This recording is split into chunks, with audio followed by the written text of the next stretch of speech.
ఓం గం గణపతియే నమః. అందరికీ నమస్కారం అండి. నేను మీ శ్రావణి.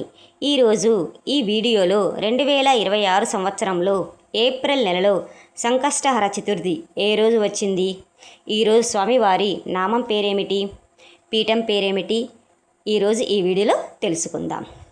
పౌర్ణమి తర్వాత వచ్చే చవితి దిన సంకష్టహర చతుర్థి అంటారు. ఈరోజు గణపతి దేవుని పూజిస్తాం.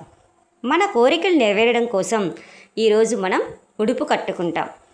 3 నెలలు, 5 నెలలు, 9 నెలలు, 21 నెలలు ఇలా ఎన్ని నెలలు చేసుకుంటామో మనం స్వామివారికి సంకల్పం చెప్పుకుంటాం. మంగళవారం రోజున వచ్చే సంకష్టహార చతుర్థిని అంగారక చతుర్థి అంటారు.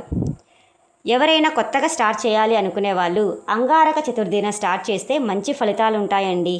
మరి ఏప్రిల్ నెలలో చైత్ర మాసంలో సంకష్టహర చతుర్థి ఏ రోజు వచ్చిందో ఇప్పుడు చూద్దాం. 2026 ఏప్రిల్ ఆదివారం 5వ తేదీన ఉదయం 10:07 చవితి గడియలు వస్తున్నాయండి. తిరిగి 6వ తేదీ సోమవారం నాడు మధ్యాహ్నం 12:01 చవితి గడియలు వెళ్ళిపోతున్నాయి. మనకు సంకష్టహర చతుర్థి వ్రతం అనేది సాయంత్రం చేసుకుంటాం కాబట్టి మనం 5వ తేదీన ఆదివారం నాడు సంకష్టహర చతుర్థిని చేసుకుంటాం.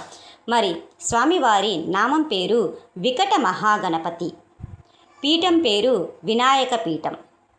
ఆ రోజు మనం ఉదయమంతా ఉపవాసం ఉండి సాయంత్రం గణపతి దేవుని పూజించుకుంటే 108 సార్లు ఓం గం గణపతియే నమః అని జపిస్తే మన కోరికలన్నీ నెరవేరుతాయి.